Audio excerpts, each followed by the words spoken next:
For more on what we can expect from the president tonight, let's bring in Jonathan Horn. He's a former speechwriter for former President George W. Bush. Joining me now from Bethesda, Maryland. Thanks for your time, Jonathan. Thanks for having me. So normally, a lot of the president's speeches, if not all of them, are written by Stephen Miller. Do you think he's got a big hand in this speech tonight?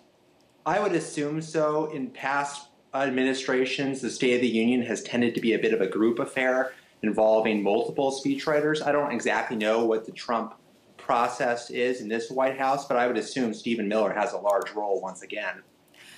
The theme of this speech is supposed to be unity, according to, Sarah Sanders and a couple of other people who have talked about what to expect tonight. But that's hard to sort of fathom in light of how divisive things are in the world of U.S. politics right now. Right, and obviously one of the first words that President Trump is going to say tonight is, instead of Mr. Speaker, he's going to say Madam Speaker, which is going to be a reference to the fact that the House of Representatives now has Nancy Pelosi, a Democrat, in charge of the chamber. And she'll literally be looming over his shoulder. I mean, just the optics alone are quite interesting. Right, and we went through this in 2007, President Bush, when Nancy Pelosi became the first female speaker in the history of the United States. He was very magnanimous and graceful and congratulatory, and set a tone for the speech that made the speech sound magnanimous.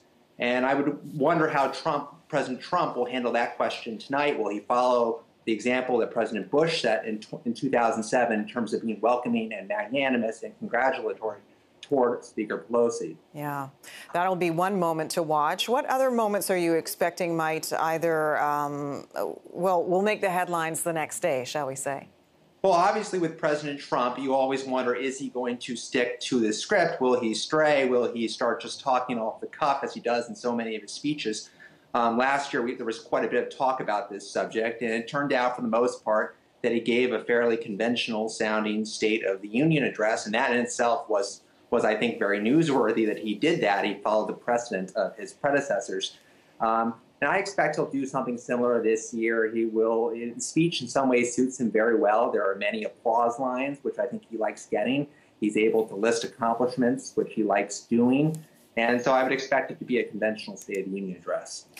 It seems, Jonathan, it was really important for him to have this theater, as you put it. He likes the environment, because at one point it really was a very interesting bargaining chip that Nancy Pelosi played by pulling his opportunity to speak. How important is the State of the Union address to Donald Trump?